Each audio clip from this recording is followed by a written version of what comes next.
a final political settlement of the conflict should be reached in order to establish durable peace in the region.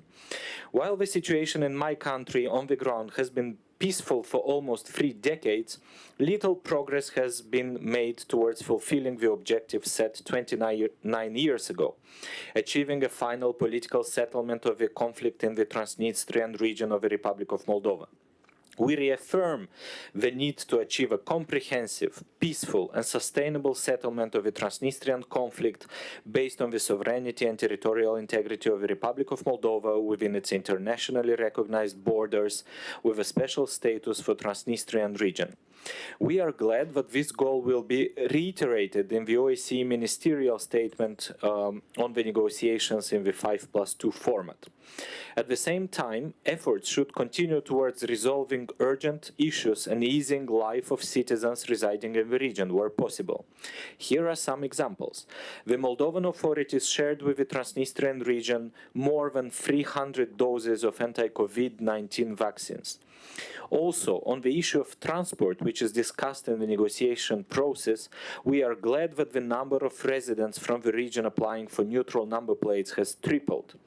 We remain committed to work on other issues related to the transport area in line with our international commitments and relevant legislation. However, as a general remark, many problems that the Transnistrian region is facing will only be resolved in the framework of a comprehensive political solution.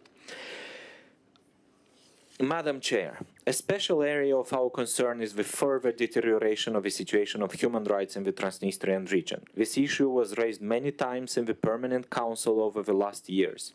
The ongoing violation of human rights and fundamental freedoms in the region must stop.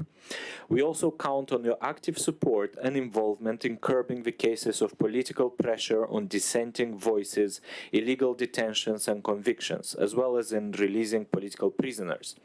The issue of ensuring appropriate conditions for the functioning of Latin script schools in the region should also be resolved. Dear colleagues, in December 1992, the Stockholm Ministerial Council adopted a decision that referred for the first time to the issue of Russian troops withdrawal from the Republic of Moldova. In particular, it envisaged the early, orderly and complete withdrawal of foreign troops. Let me recall that the continued presence of a so-called operative group of Russian troops and stockpiles of munitions in Bosnia has no legal ground, is in contradiction with international commitments and the permanent neutrality status of the Republic of Moldova. In this context, we reiterate our readiness to engage in a constructive dialogue to follow up at a practical level on the initiative launched 2 years ago by the Russian Federation regarding the disposal of non-transportable munitions. This process should be conducted in a transparent manner, and the OSCE could play a relevant role in accordance with its mandate.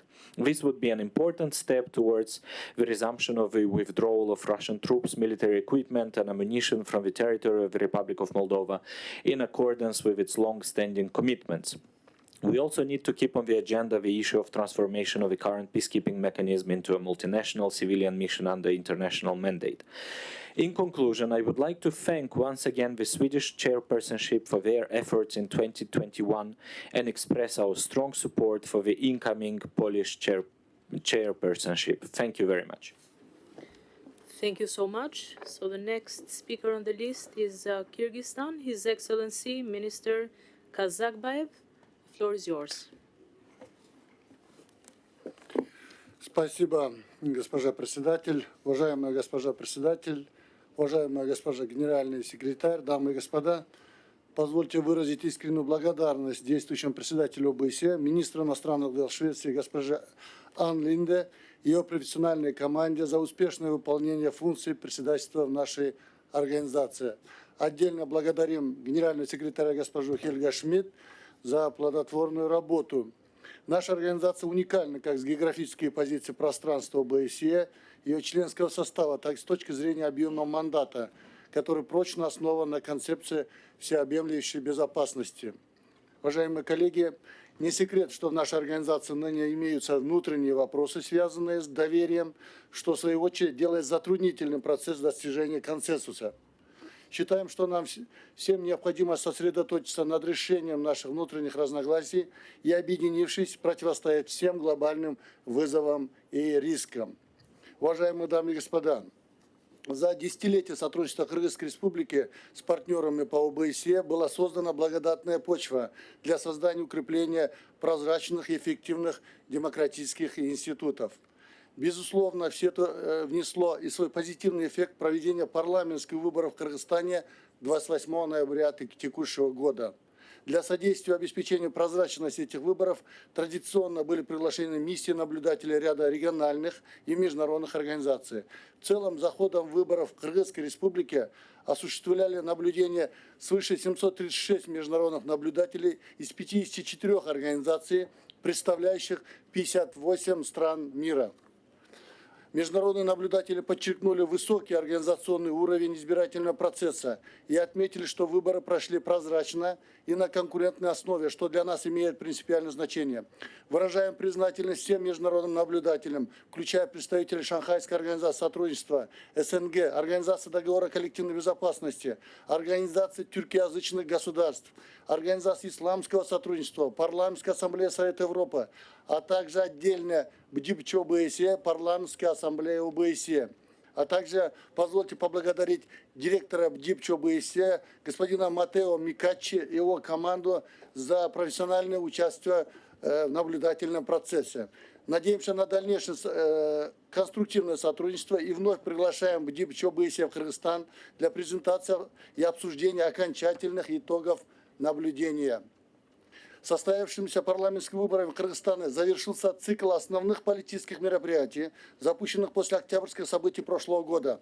Политические события 2005, 2010, 2020 года в Кыргызстане показывают мировому сообществу, что свободолюбивый многонациональный народ Кыргызстана, являясь подлинным источником власти в нашей стране, уже никогда не свернет с пути демократии. Мы были и остаемся приверженными ключевым демократическим принципам верховенству права, защите прав и свобод человека. Уважаемые коллеги, как и весь мир, Кыргызстан пристально наблюдает за развитием напряженной военно-политической ситуации и социально-экономической обстановки в Афганистане, которая усугубляется наступлением осенне-зимнего периода. Надеемся на скорейшее установление стабильности и правопорядка в этой стране. По нашему видению, продолжение политического диалога с нынешним руководством Афганистана – единственное правильное решение для поиска взаимоприемлемых путей стабилизации ситуации в стране. Кыргызская республика оказывала и готова и дальше оказывать гуманитарную помощь Афганистану. Также Кыргызская республика предоставила возможность 500 молодым афганцам обучаться в наших университетах, преимущественно с женщинами из Афганистана, в том числе в Академии ОБСЕ в Бишкеке и на базе Американского университета Центральной Азии в Бишкеке. Призываю государства-участников финансово поддержать деятельность Академии. Другим предложением кыргызской стороны является создание на базе Академии ОБСЕ в Бишкеке Центра исследований по Афганистану, который мог бы стать независимым академическим аналитическим центром для региональных и международных экспертов по изучению происходящих процессов в Афганистане и выработке рекомендаций по реагированию на них. Уважаемые дамы и господа, еще одной проблемой глобального масштаба, требующей консолидации усилий всех стран мира, частного сектора и гражданского общества, является изменение климата. Кыргызская республика поставила перед собой амбициозные цели сократить выбросы парниковых газов и к 2050 году достичь углеродной нейтральности. Реализация этих целей будет зависеть от международной поддержки. Хотел бы призвать государств-участников ОБСЕ поддержать инициативу об учреждении под эгидой ООН специализированного климатического фонда, направленного на реализацию конкретных проектов по борьбе и адаптации к изменению климата. Под риском исчезновения также находятся многовековые ледники, реки и биоразнообразие горных экосистем Кыргызстана. Для Кыргызстана критически важно сохранить свои многовековые ледники, водные ресурсы и величественные горы не только от изменения климата, но и от недобросовестной экономической деятельности, которую проводят некоторые иностранные транснациональные компании. Уважаемые коллеги, Кыргызская республика неизменно выступает за повышение значимой экономической деятельности ОБСЕ, без соблюдения которой сложно говорить о безопасности в комплексе. Особо важным в контексте пандемии является поддержание и укрепление торгово-экономических связей. Призываем государства-участники содействовать повышению взаимосвязанности на пространстве ОБСЕ путем обеспечения свободного и безопасного передвижения через границы товаров, услуг и инвестиций. Приоритетным для Кыргызстана также остается вопрос борьбы с коррупцией и цифровой трансформацией. Приветствуем расширение программно-технического содействия ОБСЕ по данным направлениям в тех странах, которые заинтересованы в этом целью достижения национальных приоритетов развития. Уважаемые коллеги, как известно, в следующем году будет отмечаться 30-летие присоединения государств Центральноазиатского региона к ОБСЕ. Предлагаю в этой связи организовать совещание высокого уровня Центральная Азия ОБСЕ с участием глав Министерства иностранных дел государств Центральной Азии, действующего председателя ОБСЕ, глав всех институтов ОБСЕ. Предлагаемое совещание позволит нам подвести итоги сотрудничества и наметить совместные планы на перспективу в целях обеспечения всеобъемлющей, основанной на сотрудничестве, неделимой безопасности Центральной Азии и всего региона ОБСЕ. Рассчитываем на вашу широкую поддержку данной инициативы. Хотел бы еще раз поблагодарить министра иностранных дел Швеции, госпожу Ан Линде, за прекрасное гостеприимство и за огромный труд, проделанный в течение всего года председательства шведской стороны. Поздравляю коллегу, министра иностранных дел Польши, господина Збигнева Рау, с принятием ответственной миссии на посту действующего председателя ОБСЕ в 2022 году. Желаю успешного и плодотворного председательства всей польской команде. Спасибо за внимание. Thank you so much, dear colleagues. In reminding you of the time limit, I would like to also highlight that I've been informed that Armenia wishes to attach their statement to the journal of the day. The request has been duly noted. The next speaker on the list is Estonia, Her Excellency Eva Maria Limets. Eva Maria, the floor is yours. Thank you, Madam Chair, Excellencies, ladies and gentlemen. The OSCE is an important forum for multilateral dialogue and for ensuring peace and stability. As a sign of Estonia's dedication, we offered our readiness to lead the OSCE in 2024. We were the only candidate for the year, and I would like to thank all the countries who have supported us. Regrettably, 2 countries blocked us without any substantive reasoning. Vetoing vital decisions is counterproductive to the OSCE's interests and principles. Ladies and gentlemen, we need to uphold and strengthen our common principles. The world order based on international law and democracy is a key element for peace and security. The effectiveness of the OSCE depends on reliable and constructive multilateral dialogue, cooperation and political will. Regrettably, too often the true political will is not there. Obstruction and narrow interest restrain the organization's work. What happened with 2021 budget and HDM are just few examples. Regarding current budget proceedings, I support the Secretary General's proposals and I see a strong merit in streamlining the budget process as proposed before meeting by Germany and Switzerland.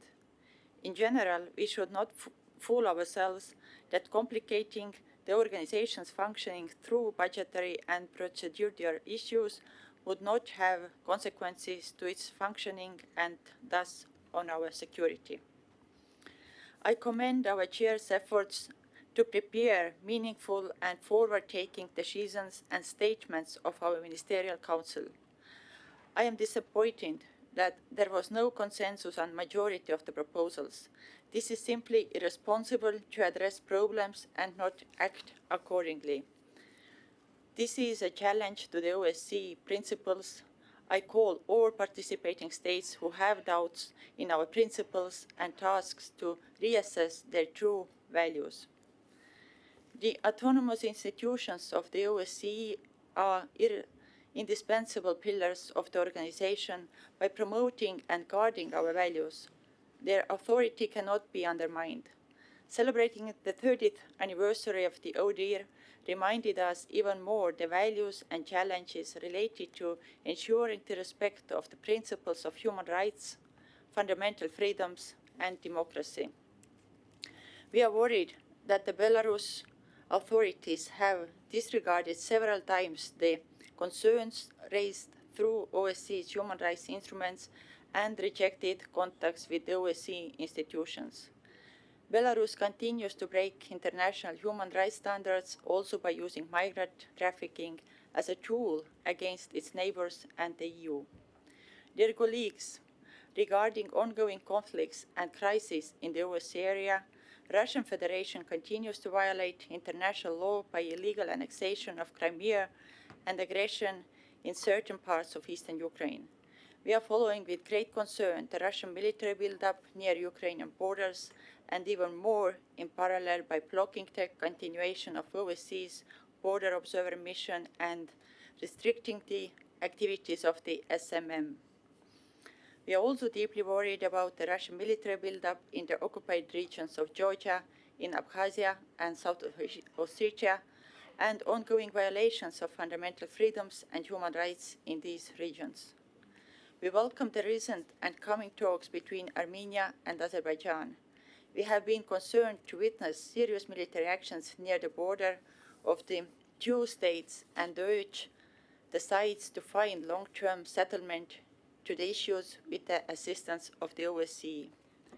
Estonia reaffirms the OSCE's important role in supporting the Transnistrian settlement process in the 5+2 format in accordance with Moldova's full sovereignty.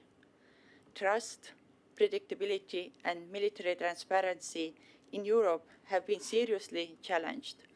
We have the respective measures to avoid tensions and build confidence. However, they serve its purpose only if all parties fulfill their obligations fully, not selectively.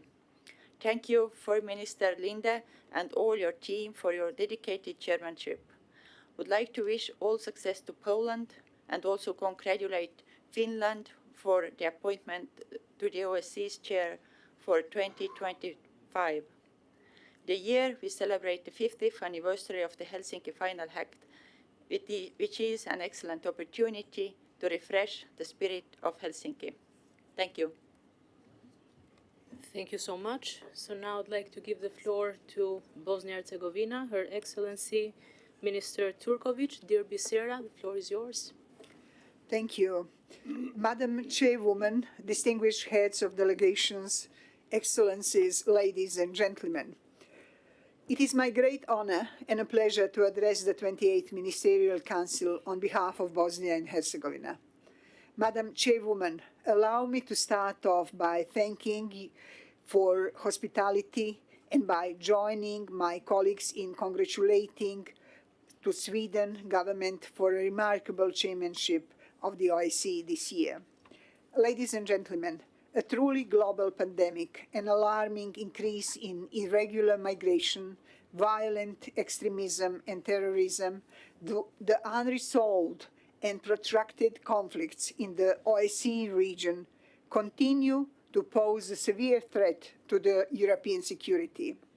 We are confronted with old and new challenges, not only in Bosnia and Herzegovina, but throughout the OSCE region. Holocaust and genocide deniers, those who celebrate convicted war criminals, right-wing extremists and nationalists, those ready to take what is not theirs, persons who undermine the very basis of our democracies and our common values. There are, unfortunately, many. Nevertheless, we simply must work twice as hard to challenge them and their narrative, and do all that we can to help them return to peaceful, democratic, and prosperous society based on respect, mutual understanding, and open dialogue. The conflict in Ukraine, which is still the most important challenge to security and stability in Europe, should remain high on our agenda. Political will is urgently required, with commitments translated into action and implementation of Minsk agreement. We should spare no effort to continue our support to the Special Monitoring Mission and its staff for the successful implementation of its mandate. SMM must continue its work with the full freedom of movement, with unhindered, safe and secure access throughout Ukraine. Afghanistan presents a humanitarian, security and political crisis whose proportions are of great concern. For Bosnia and Herzegovina, regional cooperation continues to be one of the cornerstones of our foreign policy.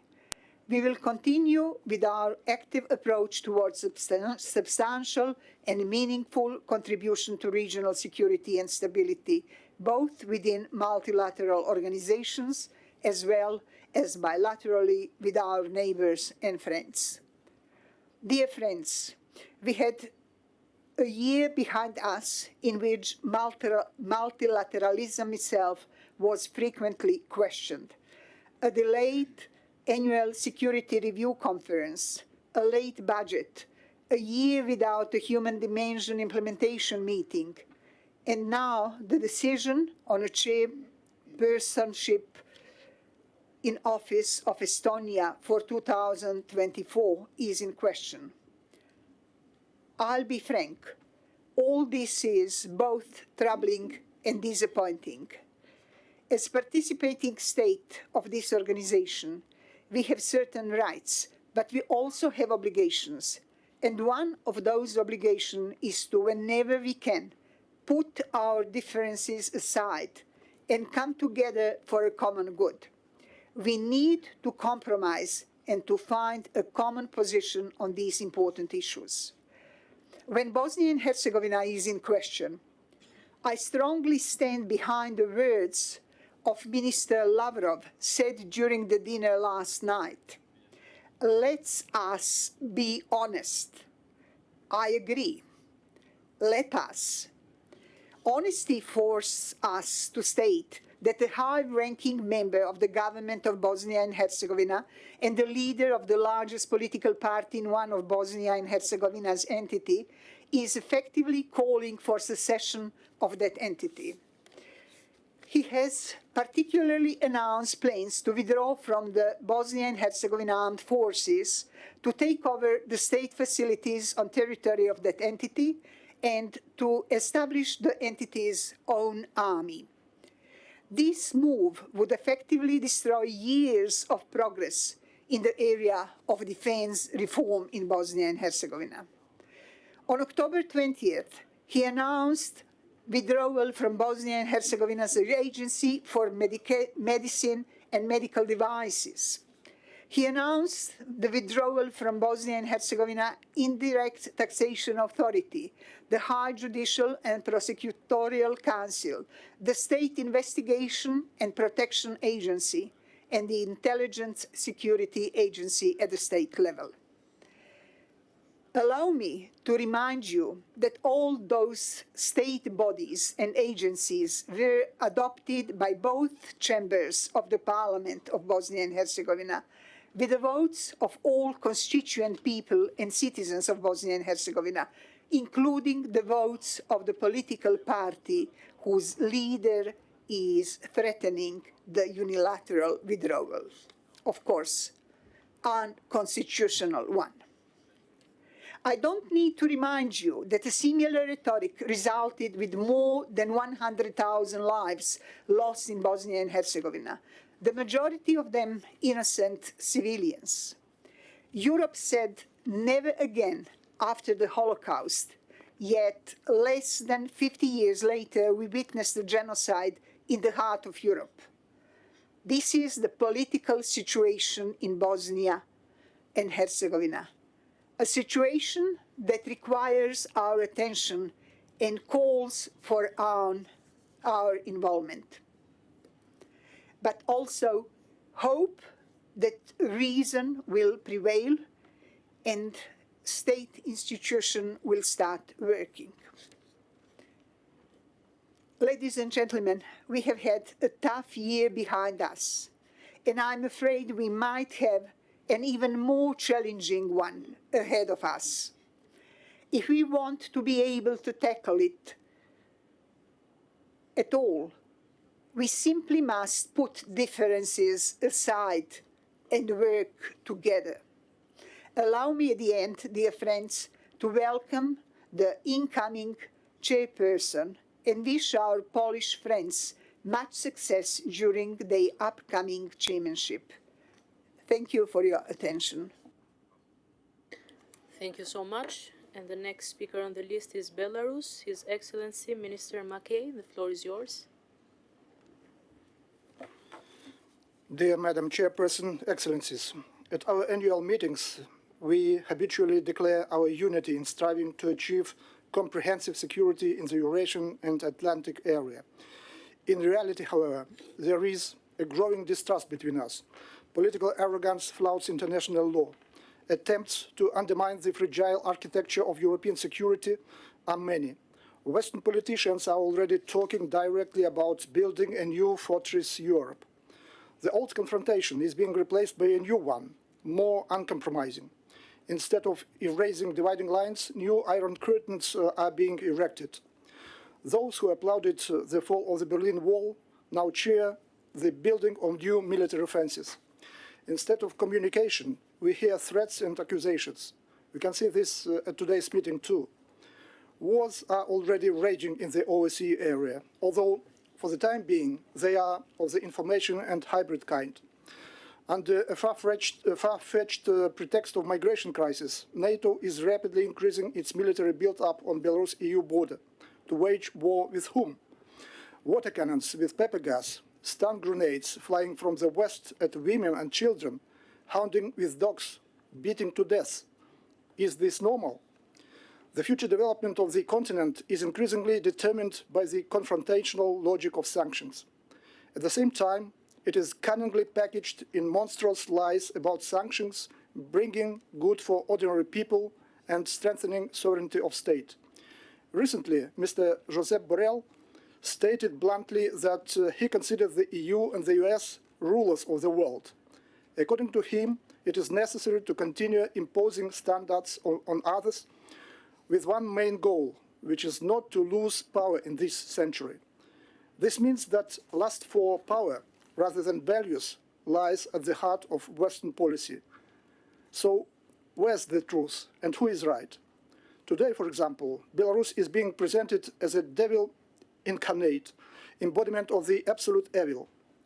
My country, like all other countries, though, may be criticized for many things. Nobody is perfect. But have we ever wondered who benefits from sanctions pressure on Belarus? Who will benefit from the destruction of the country's statehood? Please remember a simple truth.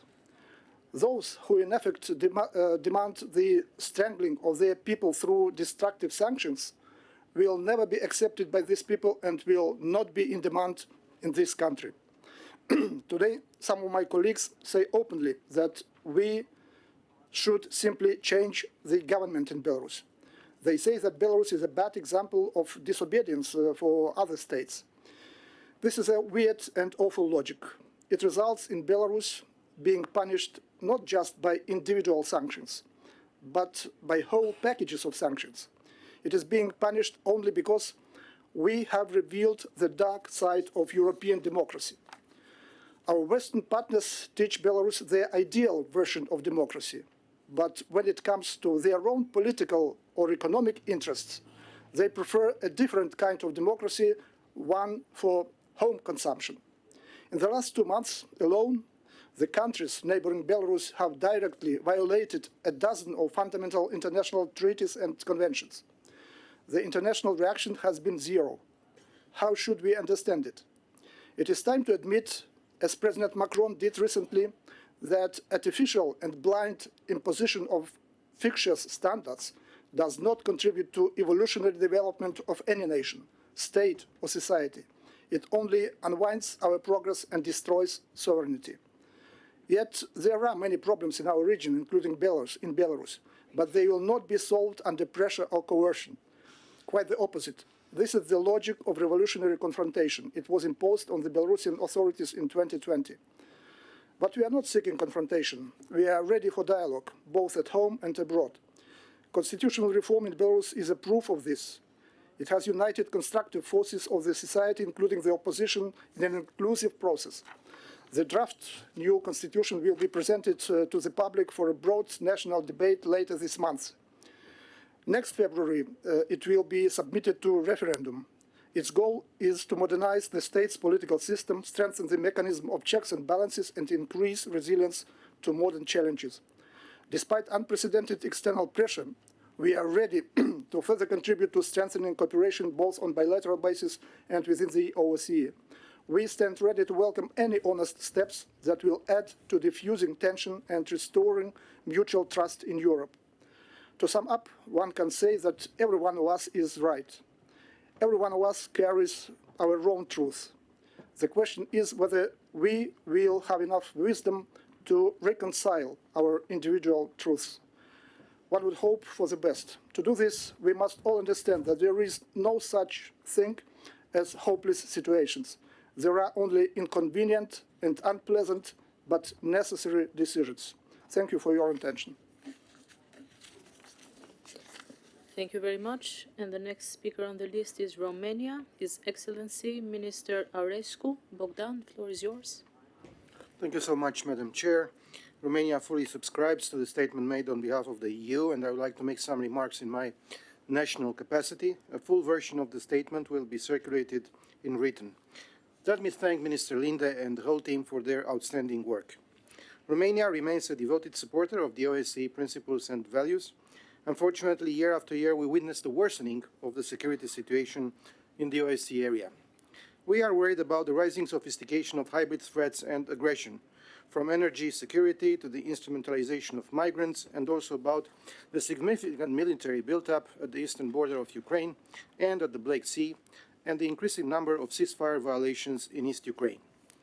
Protracted conflicts pose a very serious threat to the security of the entire OSCE area, not only the Black Sea region, and reaching sustainable political solutions for the protracted conflicts around the Black Sea region through negotiation within internationally agreed formats based on the principles and norms of the international law are essential for creating security and stability. Since I already referred to the topic of the protracted conflicts yesterday during our working dinner, I will not repeat what I have presented in detail. I will only reiterate that for Romania, the settlement of the protracted conflicts in the Black Sea region is a matter of strategic importance. We are constantly promoting this topic high on the agenda of relevant multilateral formats and international organizations such as EU, because we need to make progress on the resolution of these conflicts. Romania reiterates its strong support for the Minsk agreements and the efforts of the Normandy format and the trilateral contact group to find a peaceful resolution of the conflict in Ukraine in full respect of its sovereignty and territorial integrity. All restrictions on the SMM's freedom of movement should be lifted. At the same time, Romania firmly supports a comprehensive, peaceful and sustainable settlement of the conflict in the Republic of Moldova within the 5+2 format, based on the sovereignty and territorial integrity of the Republic of Moldova within its internationally recognized borders and without affecting its pro-European orientation. Let me also reiterate Romania's constant support for the work and mandates of the three autonomous institutions, ODIHR, the representatives on freedom of the media, and the High Commissioner on National Minorities. We are also concerned about the security risks created by military exercises carried out without respecting OSCE commitments and obligations. The Vienna document should be urgently updated. With reference to the position expressed by Minister Lavrov, according to which the missile defense system in Romania and Poland can be used for strikes, that is, for offensive purposes, I can only reiterate that this view is fully incorrect. The position of Romania, the US, and NATO was expressed for many times. The missile defense system in Romania is purely defensive. It is meant solely for self-defense purposes in conformity with the UN Charter and is not directed towards the Russian Federation, but refers to threats from outside the Euro-Atlantic space, and there is no intention whatsoever to transform or modify this system into an offensive one. Last but not least, I would like to express my regret that we were unable to make a decision as far as the chairmanship in office of the OSCE for 2024, and we reaffirm our support for Estonia in this regard. Let me conclude by extending our best wishes to the incoming Polish chairpersonship of the OSCE in 2022 and reassure it of Romania's very strong, full support. Thank you. Thank you so much. The next speaker on the list is Ukraine, His Excellency Minister Kuleba. The floor is yours. Thank you, Madam Chairperson, Excellencies, ladies and gentlemen. I would like to thank the Swedish chairmanship for their excellent work throughout the year and organization of this meeting. The Russian armed aggression against Ukraine led to an unprecedented crisis of trust within this organization. Kremlin's unwillingness to respect the right of sovereign countries to choose freely their future and security arrangements remains a key challenge of stability in Europe. Moscow's repeated refusals to demonstrate constructive engagement as a party to the conflict within the trilateral contact group as well as the Normandy format have made obvious the lack of Russia's political will to deliver on the conflict settlement. I want to applaud the OSCE Special Monitoring Mission Team, its brave women and men for their dedicated work in the challenging security environment.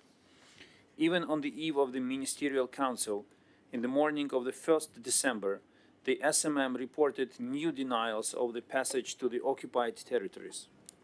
Yet again, the patrols were blocked near Zolote and Molodizhne in Lugansk region. These are not isolated cases. This has been lasting for years. Russia systematically obstructs the mission in order to continue its aggression against Ukraine. I would like to thank the 36 participating states for joining Ukraine in co-sponsoring MC draft decision on the monitoring of the Ukraine-Russia state border. My words of gratitude also go to those participating states who expressed their support to Ukraine in their statements today. While the occupation of Crimea is broadly rejected and condemned, the attempt to annex a part of a sovereign state for the first time since World War II remains the biggest security threat in the history of the OSCE. As I promised at the Ministerial Council meeting last year, Ukraine has launched the Crimea platform.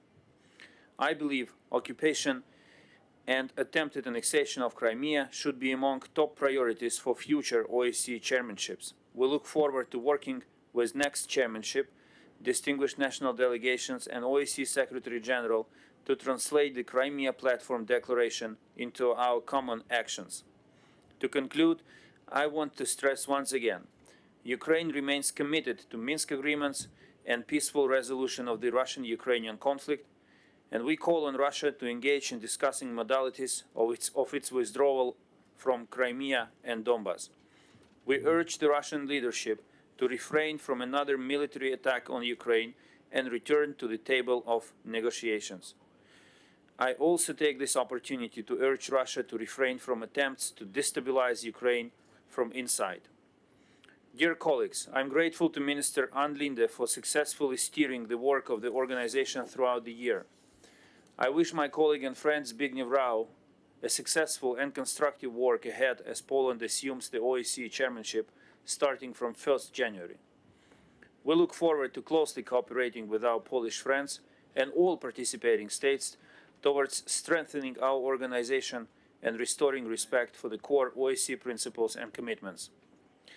As well, given excellent record of the implementation of its commitments, we strongly believe that having Estonia at the helm of our organization in 2024 would serve OSCE interests the best. It is regrettable that respective consensus has not been reached so far. It is simply unfair, and this organization should seek fair solutions for all. Thank you, Madam Chairperson. Thank you so much. I now give the floor to Latvia, His Excellency Minister Rinkevič. Edgars, the floor is yours. Thank you very much, Madam Chairperson, Excellencies. I thank Sweden for having guided the OSCE work and for welcoming us here today. Since the establishment, the OSCE has been an inclusive regional platform for dialogue. We all have agreed to work together for the rules-based security order and have developed a comprehensive toolbox for conflict prevention. Despite many achievements, we have not been able to solve disagreements and reverse violations of our jointly agreed principles and commitments. The continued violation of sovereignty and territorial integrity of Ukraine by the Russian Federation remains a major test for the rules-based security order in Europe.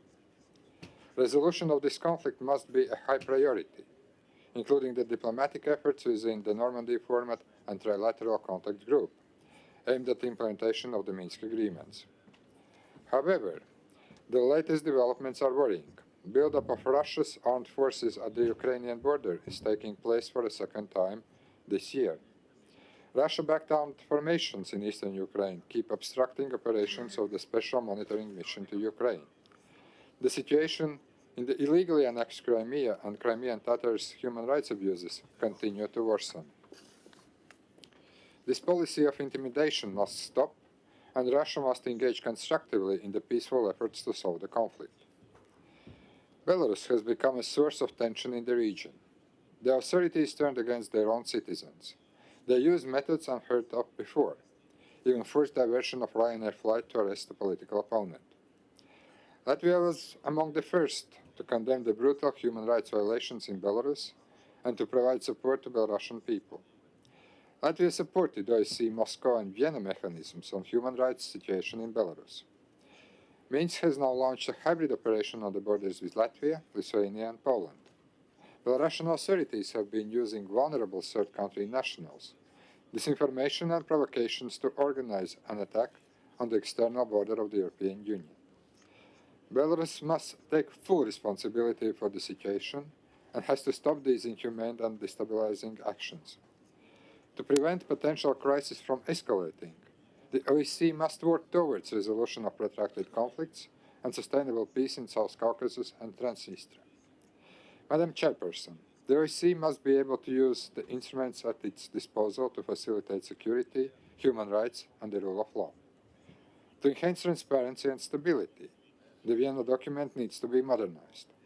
All parties must re-engage on arms control and confidence on security-building instruments, including the Open Skies Treaty.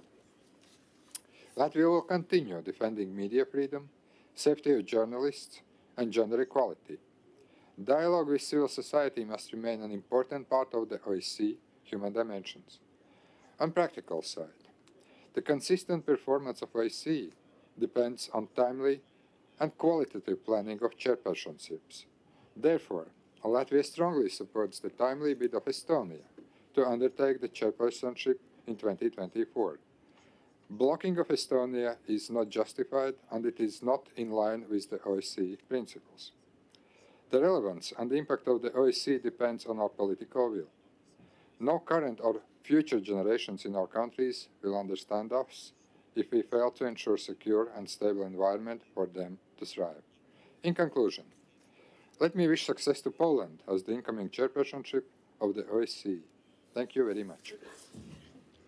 Thank you so much. I now give the floor to Ireland. His Excellency, Minister Byrne, the floor is yours. Thank you, Madam Chair. Ireland, may I say, first fully aligns with the statement made by the High Representative on behalf of the European Union, and I make remarks now in our national capacity. First, let me thank you and the entire Swedish team, and yourself as well for your chairmanship last year, but to thank Anne Linda and the Swedish team for their leadership and the unstinting efforts throughout the year. And indeed, we look forward to working with Poland as the next chair in office and assure them of our full support. We extend our appreciation to those who have expressed willingness to lead this organisation. I might mention here North Macedonia and Finland. I also commend the willingness of Estonia to take on the role, and I regret the consensus has not proved possible on their candidacy. The Swedish chair has made back to basics their theme this year, with good reason. If the pandemic has taught us anything, it is the importance of acting together for the collective good. A comprehensive approach to security demands that we address security issues in all their complexities. Key to this is ensuring the full, equal and meaningful participation of women, a demonstrable commitment to gender equality, and recognising the critical need for a gender-responsive approach in all of our work. Madam Chair, Ireland values the opportunity that HDIM provides to engage with civil society. It was a source of deep regret that despite the Chair's tireless efforts, it wasn't possible to reach a consensus to hold the meeting this year. Ireland will strongly support Poland in hosting HDIM in 2022. We believe that this event has to be a priority for this organisation's credibility on human rights. Democratic values are inseparable from the OSCE concept of security. and I regret I must mention the ongoing disgraceful situation in Belarus, where the past year has seen repression of independent voices, journalists and other media actors, as well as civil society and human rights defenders. Our support in Ireland for the OSCE's institutions is unwavering. For this organisation to deliver, we need to move beyond zero nominal growth to provide the OSCE with the resources that it requires to do the work that it needs to do. The organisation is not one of high cost, but it's certainly of high value. We all need to consider the price we would pay if we fail to provide this organisation with the means to carry out the tasks that we have set. The illegal annexation of Crimea by Russia and the violation of the territorial integrity of Ukraine continues to be of grave concern. The increase in ceasefire violations, the closure of the border mission and impediments to the SMM's freedom of movement give us cause for further unease.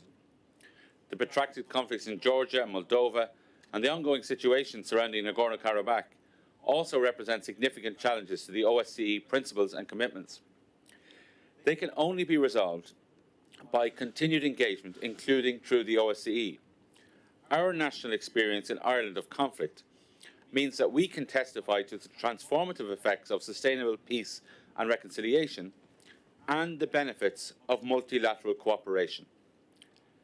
Madam Chair, Ireland remains committed to multilateralism as an instrument for international cooperation and resolution of conflict. The multilateral approach was central to achieving the peace process in Northern Ireland through the support of European Union partners, United States and many other countries around the world, including many members around this table. So we view the OSCE as an essential component of that architecture for international cooperation and the resolution of conflict. Thank you, Madam Chair. Thank you so much.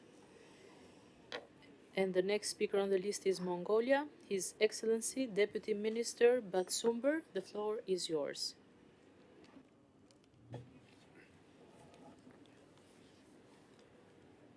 Madam Chairperson, Excellencies, ladies and gentlemen, I wish to join the colleagues in expressing my sincere gratitude to the Swedish chairpersonship and the team for their dedicated work throughout this year. Mongolia appreciates Sweden's call for defending the European security order, upholding the OSCE's comprehensive concept of security and the drive for conflict resolution in the region. We commend the chairpersonship's efforts towards fostering and enriching the comprehensive security approach in promoting peace and security, as well as stability and cooperation in the OSCE area. As the COVID-19 pandemic is causing lingering difficulties around the globe, it has become clear that these complex challenges cannot be tackled unilaterally, but require comprehensive solutions through collective efforts. The pandemic not only threatened the lives of many people and the economic and social progress of all of us, but also it threatened the very spirit of multilateralism and confidence and trust between participating states. Maintaining our existing security structure and the commonly agreed European security order as enshrined in the Helsinki Final Act and the Charter of Paris is of utmost importance for Mongolia and our whole region. We remain firmly convinced that the OSCE is a key actor in European and Eurasian security landscape, and its role should be further strengthened in order to be able to respond not only to the current security challenges and threats, but also to those of tomorrow. The OSCE's principles and commitments must remain at the core of our work to prevent conflict and foster stability for people throughout the OSCE area. The Swedish chairpersonship has steered the OSCE through the turbulent times of 2021 with great commitment and competence. This period has been characterized by the pandemic and the conflicts and crises. Despite these, Madam Chairperson, you have succeeded in raising these different challenges by involving the OSCE participating states in the search of solutions and in inspiring confidence in the new approach. We thank you and congratulate on that. Dear colleagues, we are fully committed to respect human rights, fundamental freedoms and rule of law. For that reason, we particularly appreciate the connection that the OSCE makes between security and human rights. In this regard, we will continue to work actively with the Office for Democratic Institutions and Human Rights, the OSCE representative on freedom and of the media, and the High Commissioner on National Minorities, whose valuable works have our full support and recognition. Gender equality must be present as a cross-cutting element in all of the OSCE's activities.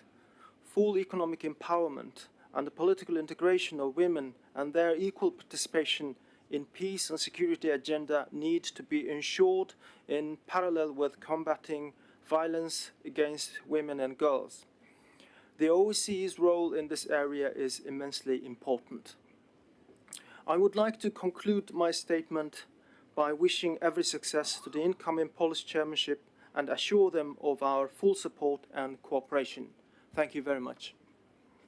Thank you so much. And the next speaker on the list is the representative of the Holy See, Her Excellency Francesca Di Giovanni. The floor is yours. Thank you, Madam Chair.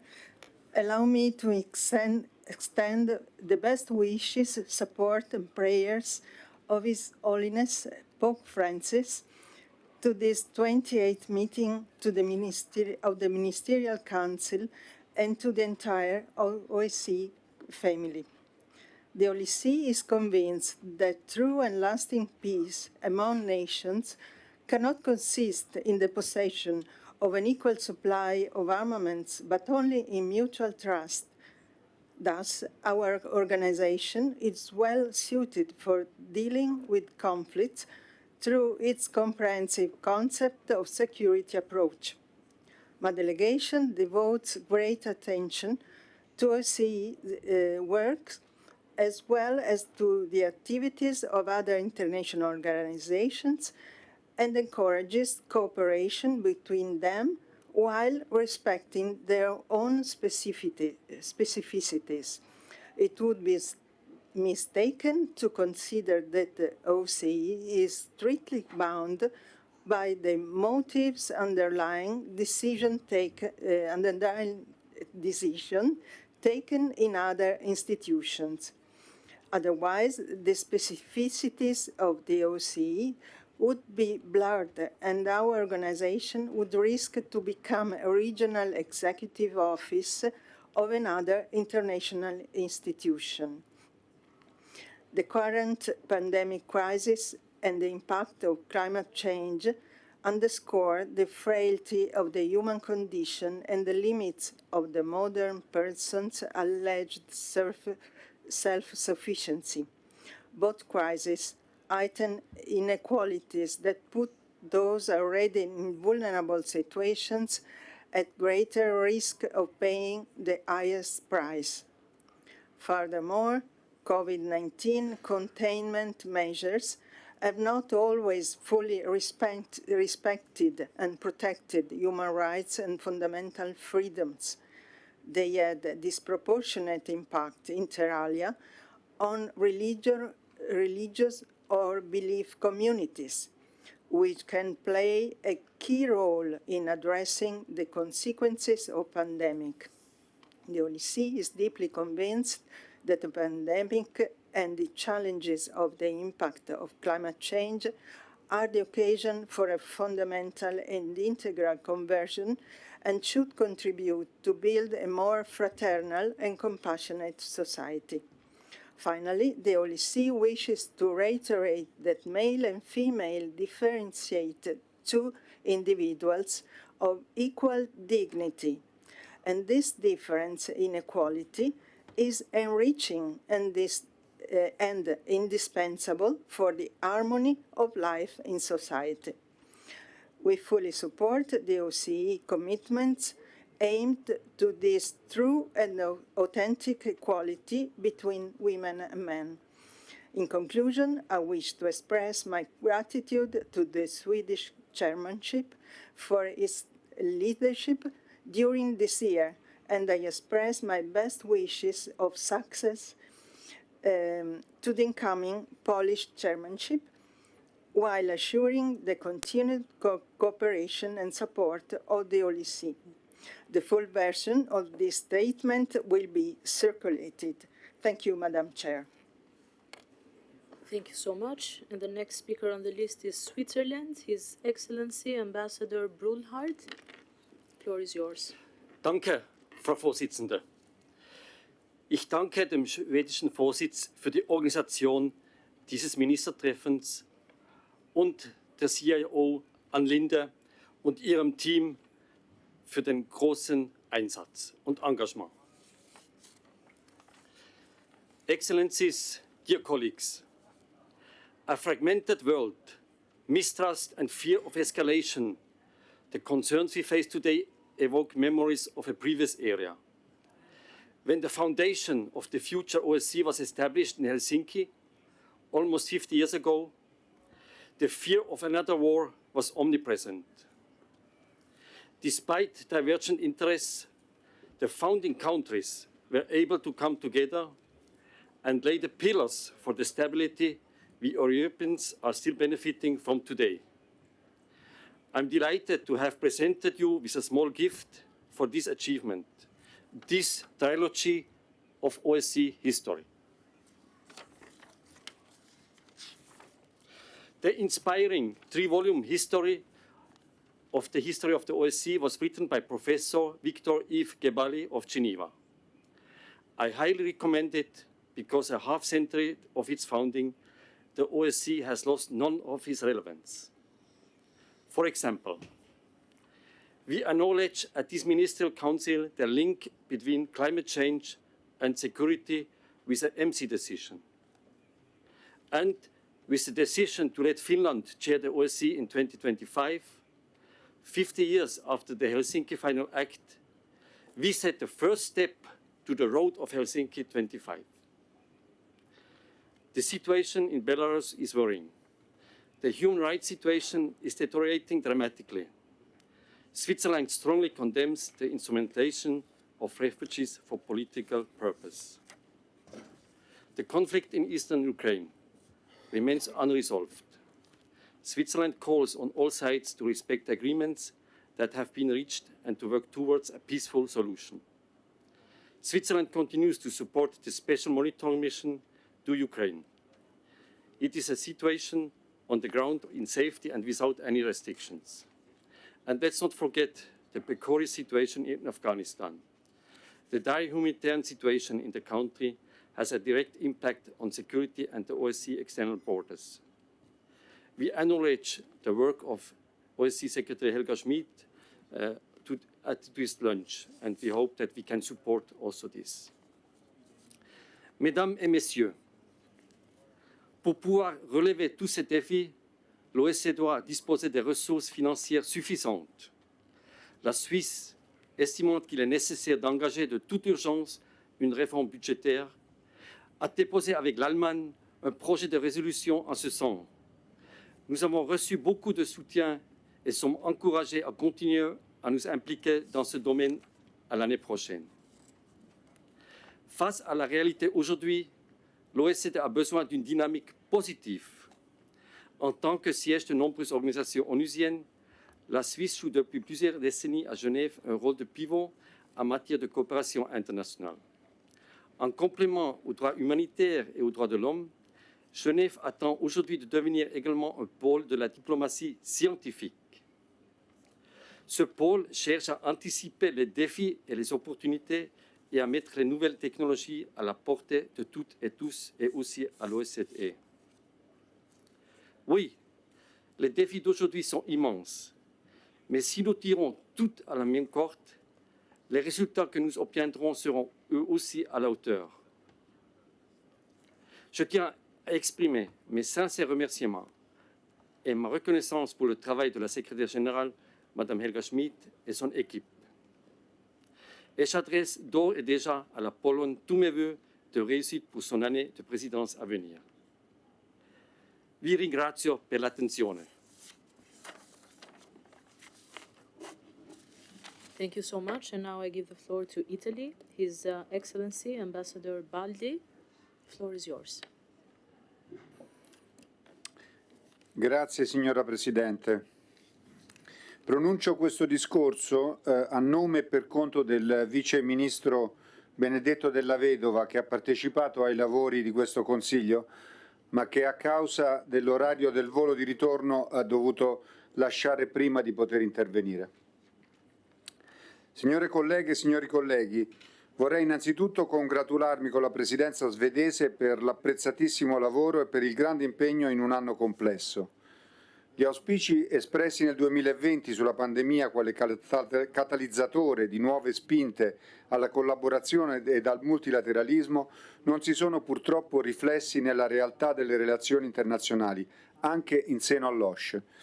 Il mancato raggiungimento del consensus sullo Human Dimension Implementation Meeting, nonostante gli sforzi della Presidenza svedese, e il ritardo nell'adozione del bilancio unificato sono segnali preoccupanti di un progressivo allontanamento dallo spirito di Helsinki, di cui celebreremo nel 2025 il cinquantenario.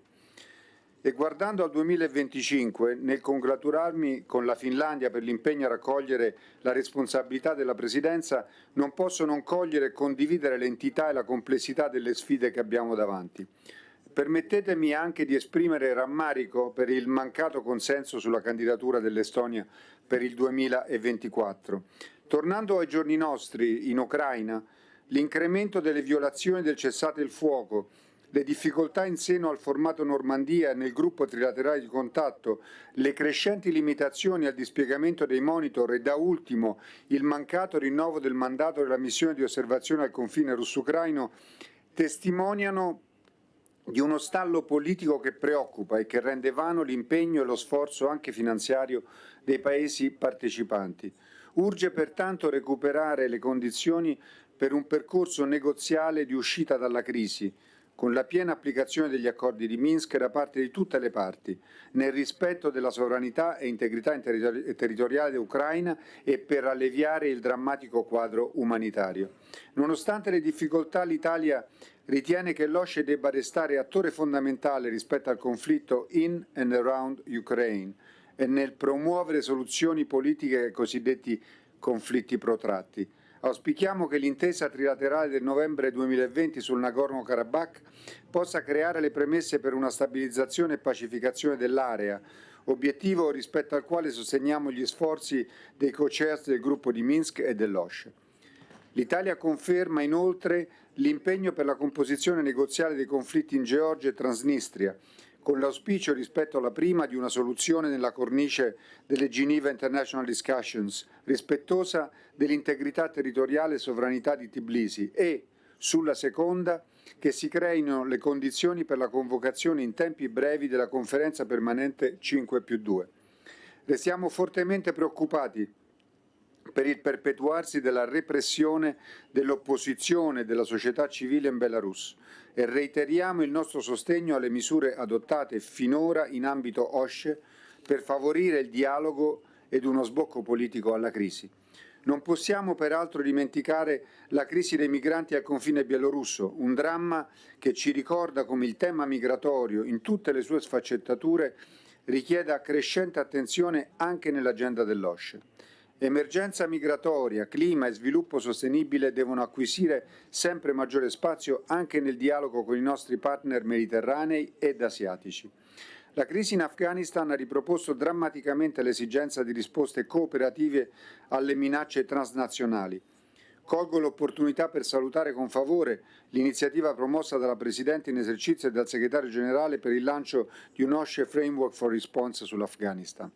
Non va dimenticato l'impatto drammatico delle minacce alla sicurezza sulle fasce sociali più vulnerabili ed in particolare sulle donne, impatto aggravato dalla pandemia. Un plauso va quindi alla Presidenza svedese per aver dato il giusto risalto all'esigenza di promuovere prospettive di genere nelle 3 dimensioni. Di queste la dimensione umana resta un pilastro essenziale della nostra sicurezza e un principio fondante dell'OSCE. L'eccellenza maturata da ODIHR nel monitoraggio elettorale, testimoniata di recente con la 400ª missione in 30 anni, resta strumento prezioso da tutelare nel quadro di un più generale sostegno all'autonomia dell'istituzione. L'Italia si avvale dell'assistenza tecnica di ODIHR e invitiamo tutti i Paesi partecipanti a considerarla favorevolmente. Nutriamo peraltro crescente preoccupazione per la progressiva erosione dell'architettura di sicurezza europea e per questo restiamo convinti della necessità di assicurare la piena attuazione degli accordi che ne sono alla base, tra cui il Trattato Cieli Aperti. Riteniamo al contempo, con la profonda trasformazione del contesto geostrategico e del paradigma tecnologico, che sia urgente aggiornare gli strumenti di verifica e di controllo, partendo da un serio negoziato per l'ammodernamento del documento di Vienna sulla base delle proposte esistenti.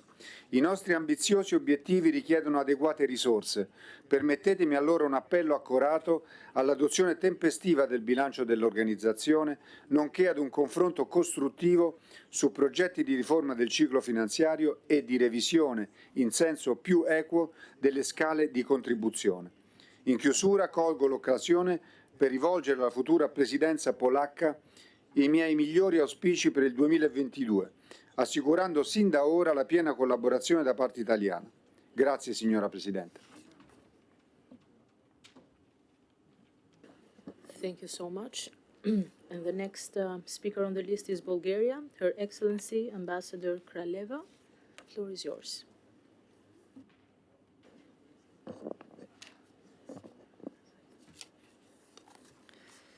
Madam Chairperson, distinguished colleagues, ladies and gentlemen, speaking on behalf of the Bulgarian Minister of Foreign Affairs, I would like to join other speakers in expressing our appreciation to the Swedish chairpersonship in office for their strong leadership of the OSCE in troubled times and thank them for the hospitality in having us in person here in Stockholm.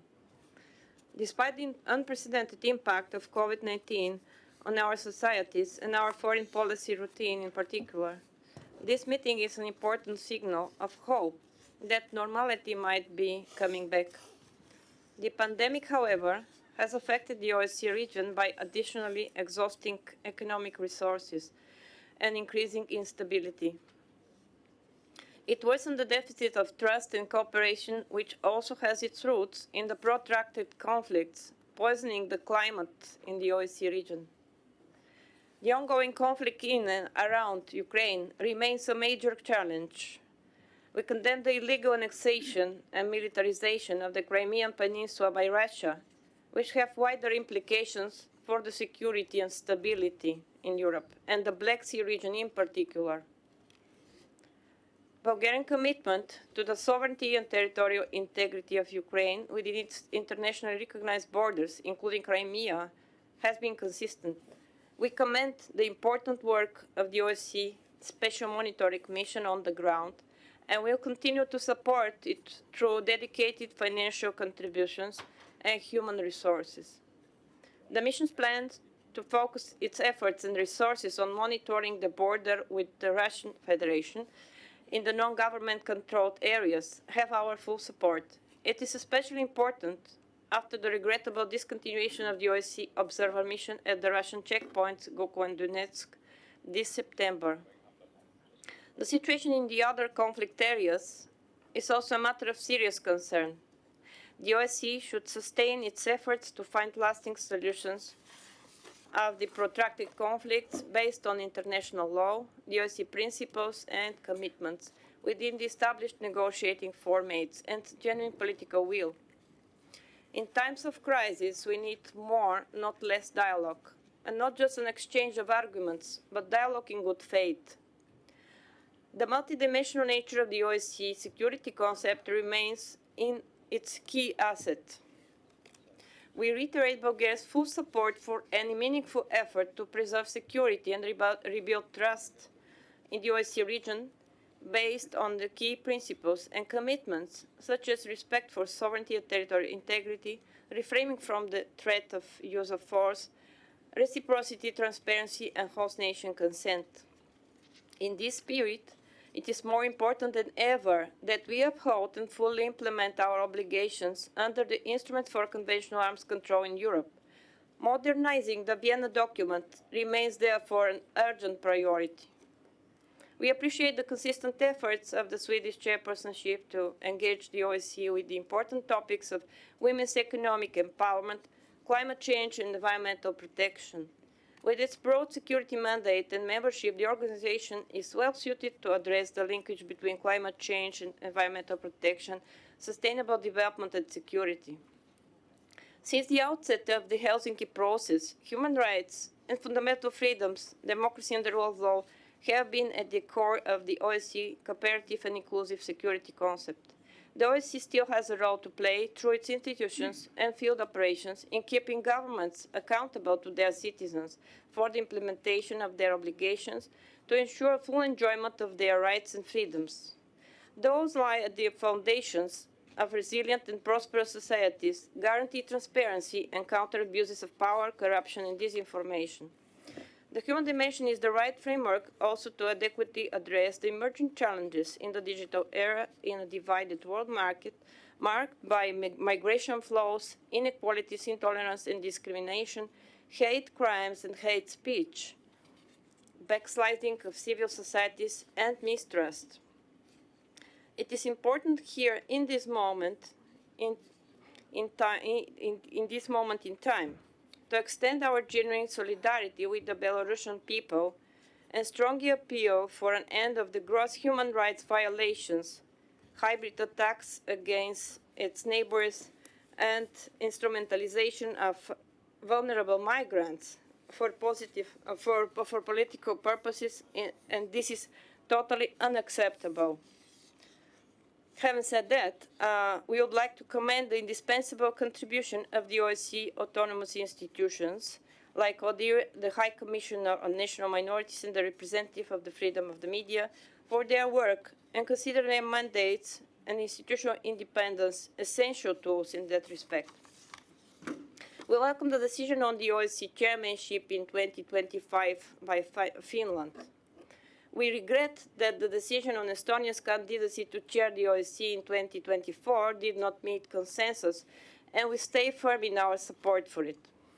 In conclusion, we look forward to working with Poland as the next chairperson in office and wish them every success in their endeavor to navigate the OSCE in hopefully a less turbulent 2022. I thank you.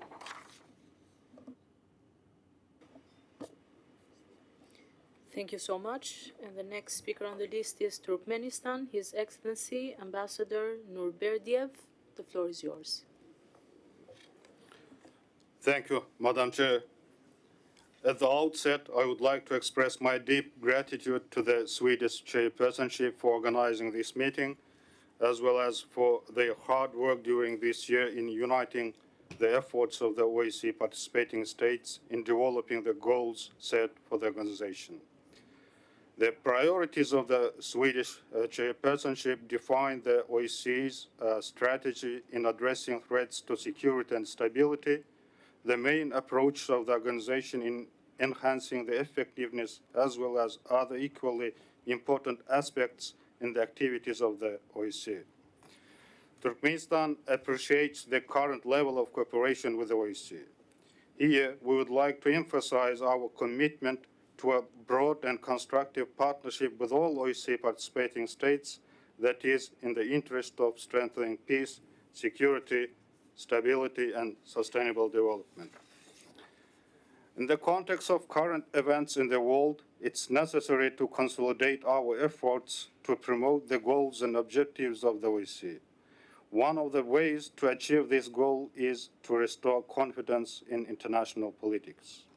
In this context, in September 2019, the United Nations General Assembly, at the initiative of Turkmenistan, adopted a resolution declaring 2021 the International Year of Peace and Trust. In order to fulfill the provisions of this document, on 12th of December of this year, the International Conference Politics of Peace and Trust, the basis of international security, stability, and development, will be held in Ashgabat. we believe that this event will give an additional impetus to a constructive dialogue on topical issues of the modern world. Dear colleagues, despite the current achievements of the OSCE, we clearly know that in the coming years it is necessary to do more on further reforming of the OSCE and strengthening its role as an important instrument of international cooperation. More importantly, the goal set in 1975 hasn't been yet fully achieved. The 50th anniversary of the Helsinki Final Act provides us with the opportunity to consolidate approach aimed at strengthening the OSCE's contribution to building a security community by 2025. The main thing in this is to maintain a balance of interest of all participating states based on the ideals and the basic principles of the functioning of the organization. Regional processes play an important role in the activity of our organization, in particular the settlement of the situation in Afghanistan. In this regard, the task of achieving sustainable peace in Afghanistan remains important. We support the OSCE's engagement with Afghanistan, and we are ready for our part to provide our partners with the necessary assistance, constructively consider proposals for coordinating our joint efforts. Turkmenistan has been and remains deeply interested in the political stability and security of Afghanistan, the well-being and unity of the Afghan people. At the same time, our country is in favor of the resolving contradictions by peaceful, political, and diplomatic means. Dear colleagues, ultimately, the improvement of the mechanisms of the interaction in the OSCE aims creating universal conditions for the full realization of the potential of each member state of our organization.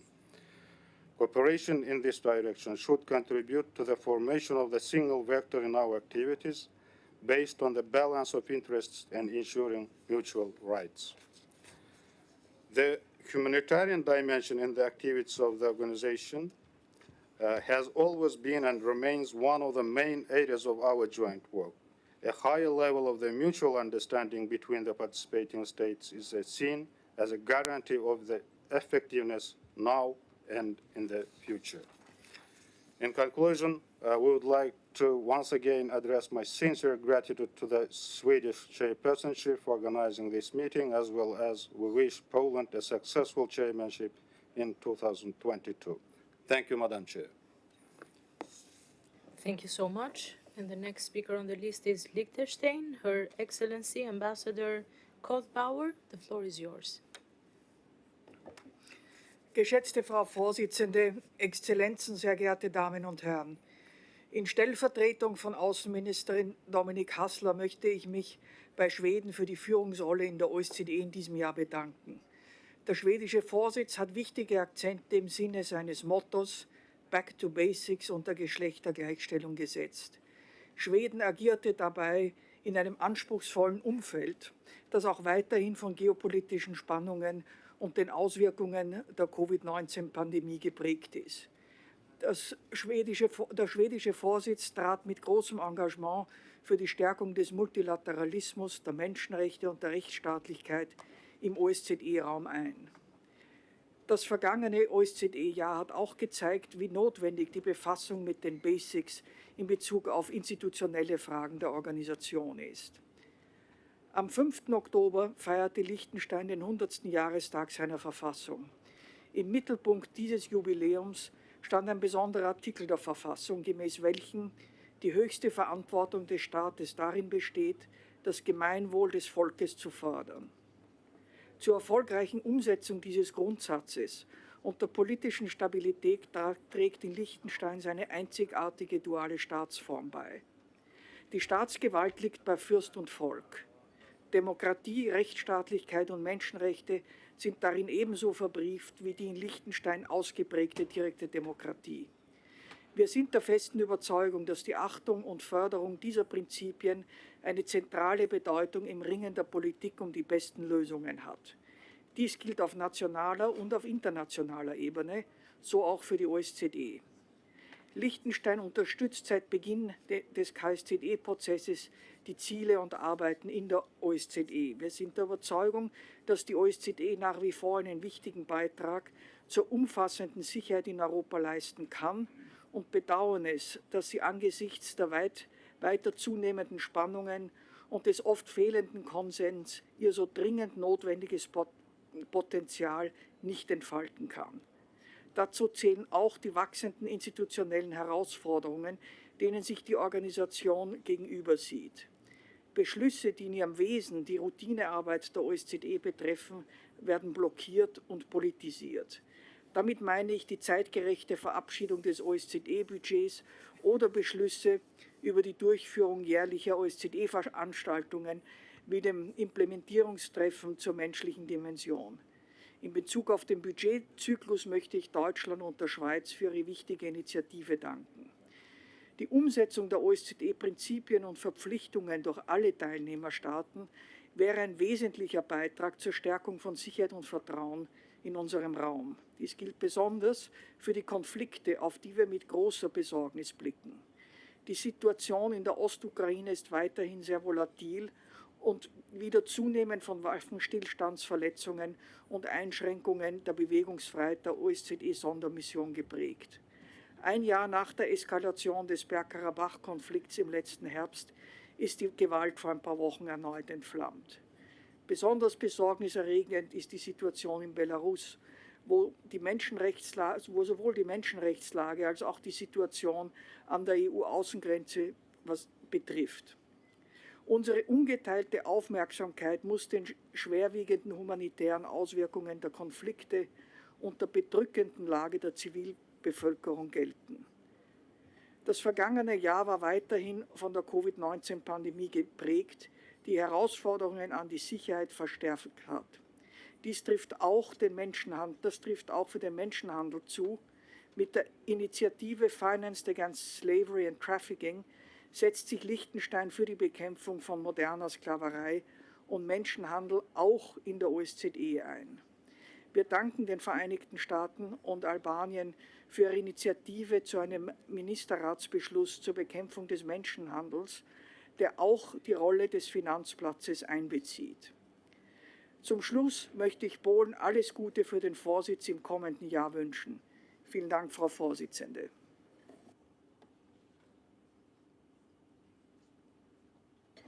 Thank you so much. And the next speaker on the list is Belgium, His Excellency, Ambassador Nagant de Dejeuner. The floor is yours. Madame la Présidente, Vos Excellences, Mesdames et Messieurs, c'est un honneur de me faire l'interprète de Madame la Ministre Sophie Wilmès, qui regrette de ne pouvoir être présente parmi vous aujourd'hui. Permettez-moi, en son nom, d'aborder 3 points avec vous. Tout d'abord, la nécessité de poursuivre le dialogue de manière constructive pour assurer notre sécurité commune. La situation dans la région du Donbass reste préoccupante. L'OSCE est le berceau du groupe de contact trilatéral et tous les membres de l'OSCE se doivent de le soutenir de tout leur poids. Le processus de paix dans le Donbass nécessite un dialogue intense et continu entre la Russie et l'Ukraine dans le cadre du format Normandie et du groupe de contact trilatéral. La Belgique continue à soutenir pleinement le travail assidu de la mission spéciale d'observation en Ukraine, non seulement en parole, mais aussi en actes, en fournissant du personnel et des fonds supplémentaires. Nous regrettons par ailleurs profondément le non-renouvellement du mandat de la Border Observation Mission. Les récentes manœuvres militaires russes à la frontière avec l'Ukraine sont plus que préoccupantes, comme l'est la situation tendue à la frontière de la Biélorussie avec l'Ukraine, la Pologne et les États baltes. Ici aussi, le dialogue doit être le mot-clé. Au cours des 2 dernières années, la pandémie de la Covid-19 nous a contraints à limiter les contacts directs, réduisant d'autant les occasions de dialoguer et accroissant par là même le risque d'alimenter la méfiance. C'est précisément en raison de cette méfiance que la maîtrise des armements conventionnels se rapproche à présent dangereusement d'une zone à risque. Il est maintenant de notre responsabilité collective de renouer le dialogue sur la sécurité coopérative et de lui faire porter des fruits. Parlant de responsabilité collective, j'en viens à mon deuxième point, à savoir le respect des libertés fondamentales et des droits humains. La Belgique regrette que la réunion annuelle de mise en œuvre des engagements de la dimension humaine ait été annulée pour la deuxième fois, et ce du fait de positions inflexibles de certains parmi nous. Il relève de notre responsabilité collective de garantir le respect des droits humains et des libertés fondamentales, ainsi que de maintenir et de renforcer un dialogue régulier avec les organisations de la société civile et les défenseurs des droits humains. Les efforts déployés par le Bureau des institutions démocratiques et des droits de l'homme pour accomplir sa tâche d'observation des élections dans les États participants de l'OSCE, malgré de multiples défis liés à la pandémie, sont admirables. Rappelons que tous les États participants se doivent d'inviter et d'accueillir les missions d'observation électorale sur leur territoire en respectant l'autonomie et l'indépendance du BIDDH. En tant que coactivateur du mécanisme de Moscou et du mécanisme de Vienne concernant la Biélorussie, la Belgique appelle les autorités biélorusses à reconsidérer leur approche et à mettre en œuvre les recommandations du rapport Benedek et à s'engager dans un dialogue constructif et inclusif en vue de dégager des solutions pacifiques qui rencontrent les aspirations de l'ensemble de la population du pays. Mon troisième point a trait au rôle important que joue l'OSCE dans la mise en œuvre de l'agenda Femmes, Paix et Sécurité dans notre région. Les deux points précédents ne sont pas réalisables sans que toute la population soit impliquée, en ce compris les femmes. Jusqu'à ce jour, leur rôle a trop souvent été sous-estimé, voire ignoré, pareille attitude constituant une problématique qui tient à cœur à la Belgique. Nous remercions la présidence suédoise d'avoir hissé ce thème au sommet de l'agenda tout au long de l'année. Le fait que l'on ait pu trouver de consensus au sujet de la déclaration sur l'agenda Femmes, Paix et Sécurité, ni sur la participation pleine, égale et significative des femmes au sein des forces armées, démontre qu'une attention accrue sur le rôle des femmes reste indispensable. Du point de vue belge, l'OSCE est un forum qui ne pourra jouer pleinement son rôle qu'à la condition de mettre en exergue le lien qui unit l'égalité des genres et notre sécurité commune. Pour finir, permettez-moi de féliciter Madame la ministre Anne Linde pour les qualités diplomatiques dont elle a fait preuve au cours de l'année en tant que présidente en exercice et d'assurer à Monsieur le ministre Zbigniew Rau que la Pologne peut compter sur notre plein soutien pour sa présidence en 2022. Nous nous réjouissons de travailler en étroite collaboration avec vous dans le cadre de la présidence belge du FSC au cours du dernier trimestre de l'année 2022. Finalement, je tiens à féliciter la Finlande pour l'attribution du mandat de présider notre organisation en 2025, 50 ans après l'adoption de l'acte final d'Helsinki, tout en regrettant qu'on ait pu trouver un consensus autour de la candidature estonienne pour 2024. Je vous remercie de votre attention. Thank you so much. And the next speaker is Cyprus, Her Excellency Ambassador Rafti. The floor is yours. Thank you, Madam Chair. On behalf of the Republic of Cyprus, I would like to thank the Swedish chairpersonship for hosting this ministerial council and to commend its exemplary work and leadership throughout a very challenging year. This ministerial provides the opportunity to focus our deliberations on bringing the OSCE back to basics as per the objective of the Swedish chairpersonship in order to move forward and find solutions to threats and challenges to the security and well-being of our societies.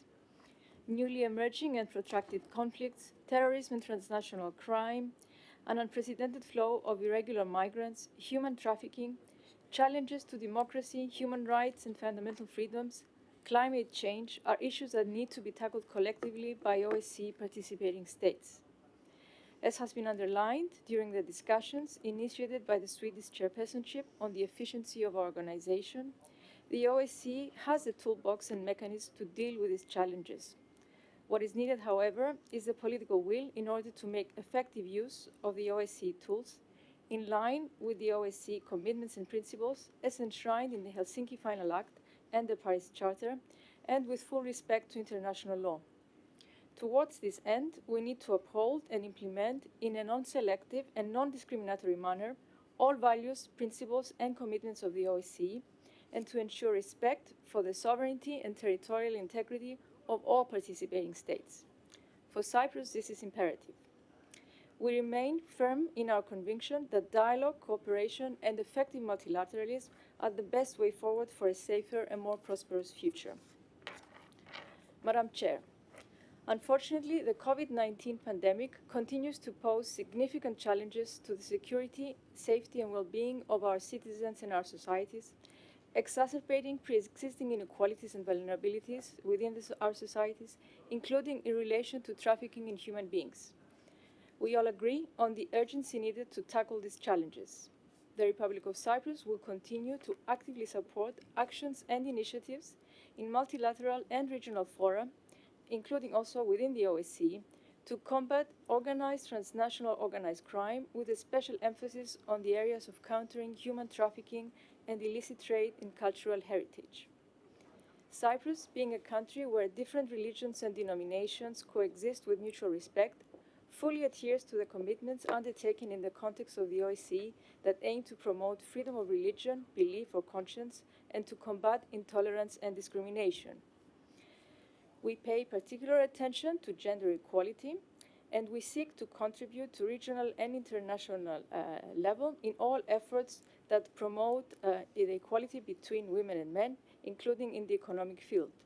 We strongly support the focus on mainstreaming a gender perspective in all OSCE activities as an essential component of comprehensive security, and we commend the Swedish chairpersonship for making gender equality the top priority of its chairpersonship. As the COVID-19 pandemic has highlighted further the necessity to focus on a newer, greener model of sustainability, it is clear that tackling the challenge of climate change requires concerted efforts by us all. Cyprus is determined to contribute to global and regional efforts to mitigate the effects of climate change. We recognize the role of the OSCE towards these efforts. As a strong supporter of multilateralism and a country whose Mediterranean identity is a key pillar of its foreign policy, Cyprus attaches great importance to the continued cooperation with our OSCE Mediterranean partners. This commitment is also reaffirmed by our support to the OSCE projects with the Mediterranean partners. The Republic of Cyprus has spearheaded various initiatives aiming to enhance resilience in our region. It is precisely within this framework that we established a web of trilateral cooperation mechanisms geared towards promoting collaboration. This is a project with a positive agenda founded on the principles of international law and good neighborly relations. It is neither exclusionary nor exclusive, aspiring exclusively to advance the cause of peace, security, and stability in our region. Madam Chair, we're all concerned about the recent tensions in and around Ukraine. The Republic of Cyprus reiterates its support to the sovereignty, independence, and territorial integrity of Ukraine and supports the efforts of the Normandy format, the Trilateral Contact Group, and is appreciative of the role of the SMM. A lasting and comprehensive settlement to the conflict of Nagorno-Karabakh is of utmost importance. We reiterate our full support to the co-chairs of the OSCE Minsk Group and their efforts, in accordance with their mandate, to achieve a final settlement and to find comprehensive solutions to all the remaining problems linked or resulting from the conflict, including with regard with the most urgent issues such as the release of all prisoners of war and other detainees. We also support the OSCE's ongoing efforts for finding lasting settlements to the protracted conflicts in Moldova and in Georgia within the agreed formats. Madam Chair, we reiterate our support to both Estonia and Finland and welcome their readiness to lead our organization in 2024 and 2025, respectively. In conclusion, I would like to thank Minister Linder and the Swedish chairpersonship for all their efforts in leading the OSCE throughout 2021. We look forward to working with the incoming chairmanship of Poland, who has done an exemplary work in chairing the OSCE Mediterranean Partners for Cooperation Group in very challenging times. We assure our Polish colleagues of our full support and cooperation. Thank you. Thank you very much, Your Excellencies, ladies and gentlemen. We've come to the end of this session. I would like now to close the second plenary session. We will resume our work tomorrow at 10 a.m. in this hall with the third plenary session under the chairpersonship of Poland, where we will continue with a list of speakers The first speaker will be the delegation of Thailand, followed by the delegation of Egypt. The first day of the Stockholm Ministerial Council meeting is hereby closed. Thank you everyone for your contributions.